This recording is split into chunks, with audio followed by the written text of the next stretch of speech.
할렐루야.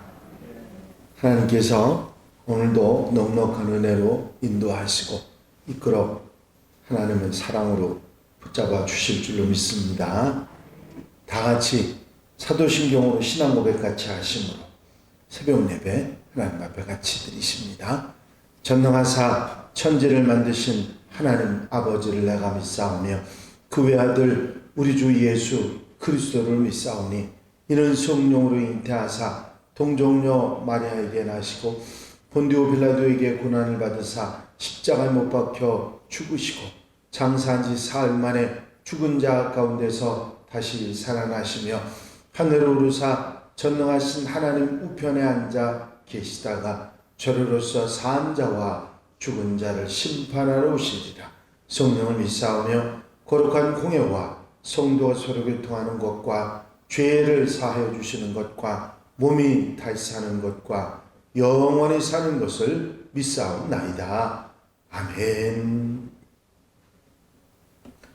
오늘 함께 보실 하나님의 말씀은 출애굽기 23장 18절 19절 두 절 말씀입니다. 출애굽기 23장 18절에서 19절 두 절 말씀을 다 같이 한 목소리로 봉독해 드립니다. 출애굽기 23장 18절 19절 말씀입니다. 너는 내 제물의 피를 유교병과 함께 드리지 말며 내 절기의 제물의 기름을 아침까지 남겨두지 말지니라. 내 토지에서 처음 거둔 열매에 가장 좋은 것을 가져다가 너희 하나님 여호와의 전에 드릴지니라. 너는 염소 새끼를 그 어미의 젖으로 삼지 말지니라. 아멘. 이스라엘의 3대 절기를 어떻게 지켜야 하는지를 말씀하신 하나님께서는 이제 절기 제물, 그 제물에 관한 규례를 이 두 절에서 말씀하고 계신 것을 보게 됩니다. 이 절기 제물에 관한 명령도 십계명에서 사용하셨던 로, 절대 금지 명령이죠. 로를 사용하셔서 절대로 이렇게 해서는 안 된다 하는 제물에 관한 규례를 말씀하고 있습니다. 결코 용납될 수 없고 그렇게 행해서는 절대로 안 된다 하는 금지를 담고 있는 내용입니다. 여기 처음에 내 제물의 피를 유교병과 함께 드리지 말라 하는 것이 첫 번째 말씀인데, 여기서 말하는 제물의 피는 하나님께 구별해서 드린 제물에 흘린 피, 어린 양의 피를 뜻하는 것이고 예수 그리스도의 희생의 피를 상징하는 그런 말이기도 합니다. 이 거룩한 피를 유교병과 함께 드리지 말라 하셨습니다. 유교병은 아시는 대로 누룩을 넣어서 부풀게 만든 떡을 말하는 것이죠. 성경에서 이 누룩은 부패와 죄악을 상징하는 것으로 표현되어 있습니다. 그렇기 때문에 유교병, 이 죄악을 상징하는 유교병과 거룩한 어린 양의 피를 함께 드릴 수 없다, 그렇게 말씀하신 것이죠. 고린도전서 5장에 보면 너희는 누룩 없는 자인데 새 덩어리가 되기 위하여 묵은 누룩을 내버리라.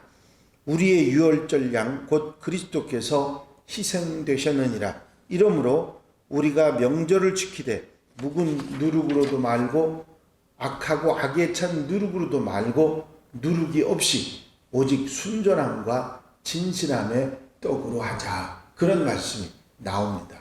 결국 누룩이 없는 것이 순전함과 진실함이라고 표현하는 것으로 봐서 누룩 들어간 것은 죄와 부패와 악의 상징이라 하는 것을 알 수 있습니다. 그래서 이런 유교병과 하나님의 거룩한 하나님께 구별해 드린 어린 양의 피를 같이 취급해서는 안 된다 하는 말씀을 하시는 것입니다.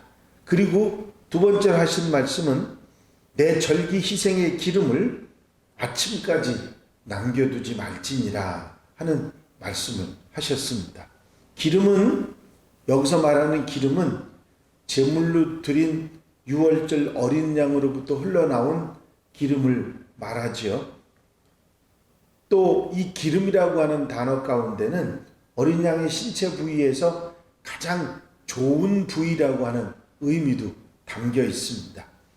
히브리 제사 규례에서 희생 동물의 기름, 특히 간과 내장과 콩팥 근처에서 나오는 지방질은 제사장에 의해서 특별하게 불태워져서 하나님께 화제로 드렸던 제물이 바로 이 기름입니다.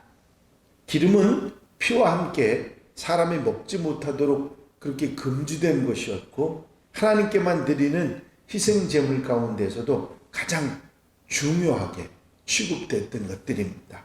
이렇게 중요하게 취급되었던 기름과 함께 유월절 저녁에 구워서 가족이 함께 식사를 하는데 사용된 고기도 날이 밝기 전에 모두 태워서 없애야 했습니다. 왜냐하면 하나님께 드려졌던 거룩한 제물이 혹 잘못 사용되거나 아니면 부주의로 함부로 나뒹굴어서 하나님의 거룩하심을 훼손시킬 수도 있기 때문에 밤새 그 다음날 날이 밝기 전에 밝기까지 두지 말고 모두 불태워 없애라고 말씀하셨던 것입니다.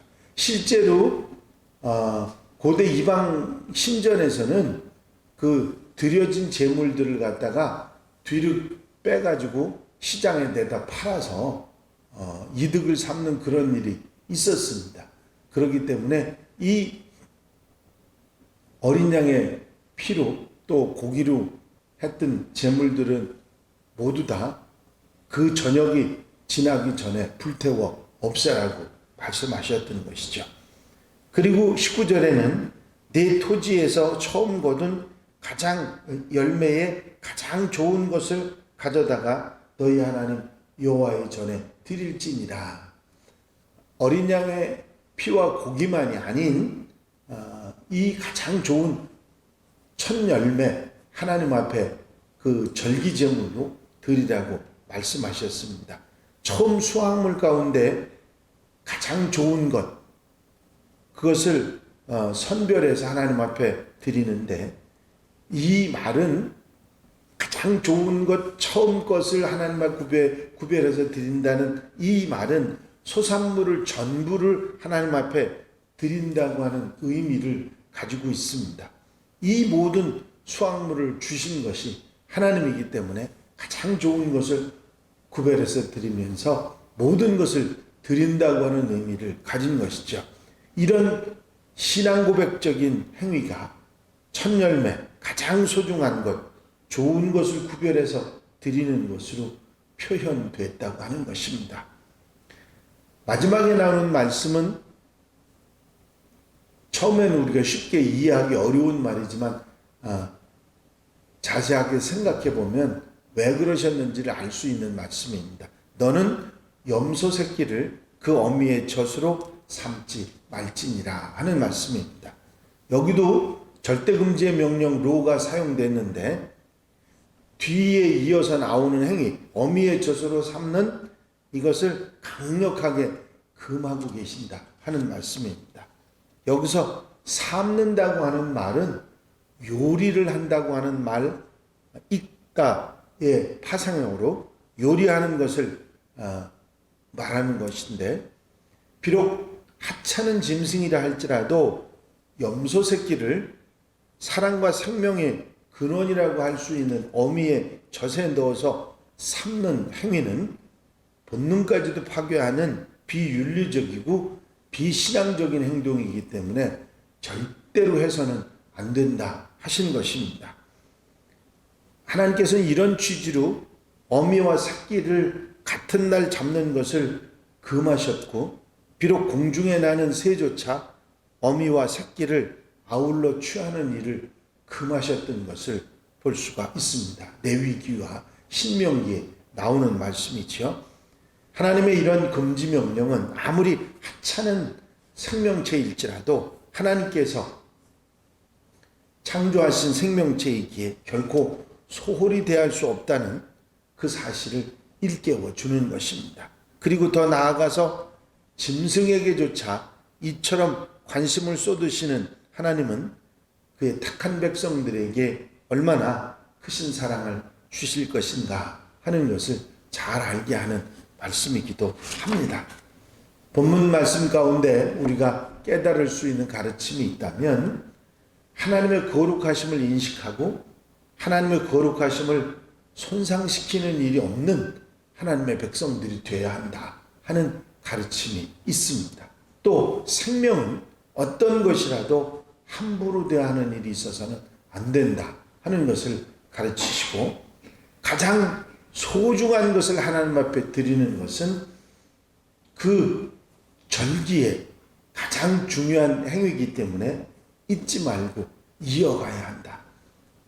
우리가 드리는 예배에도 역시 가장 소중한 것을 하나님께 구별해 드린 나의 전부를 드리는 것이라는 의미를 결코 잊지 말고 살아가야 한다는 말씀입니다.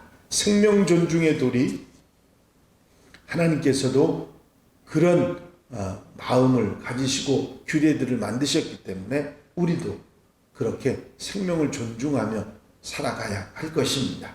삶에서 하나님의 백성으로서 부끄럽지 않게 살아가는 우리가 되어야 되겠고, 타인의 인격을 존중하고 또 생명을 존중하고 아무리 화가 나고 분노가 치밀어도 동등한 공평한 그런 마음을 절대로 잊지 않고 사는 하나님의 백성들이 되어야 한다 하는 하나님의 법정신을 잊지 말아야 할 것입니다. 이렇게 하나님의 정하신 이런 규례들, 하나님의 율법들을 생각해 보면서 우리가 깨닫는 건 뭐냐면, 하나님의 규례는 구속하려고 주신 것이 아니라 공평과 사랑, 따뜻한 마음으로 생명 존중과 인격 존중에 의해서 우리에게 주어진 것이기에 우리는 하나님의 사랑을 느낄 수 있는 것이 바로 율법이라 하는 것을 깨닫게 되는 것입니다.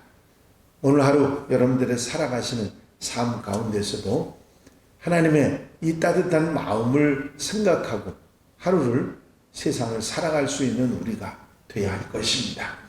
기도드리십니다. 사랑과 은혜가 영시 많이 있으나 아버지 하나님, 재물에 관한 규례 하나에서도 하나님의 따뜻함이, 마음이 그곳에 실려 있으면 우리가 다시 한번 깨닫게 하시니 감사를 드립니다. 하나님의 백성으로서 하나님 앞에 부끄럽지 않게 하나님의 거룩하심을 훼손하지 않는 하나님의 백성들이 되어 세상을 바로 살아가는 하나님의 자녀들이 되게 하옵소서. 생명 존중의 도리를 잊어버리지 않게 하여 주시옵시며, 하나님의 백성으로서 우리에게 주신 하나님의 사랑을 기억하며 아름답게 사는 한 날로 삼아 주시옵소서. 언제나 곁에서 힘이 되시고 능력이 되어 주시기를 원합니다.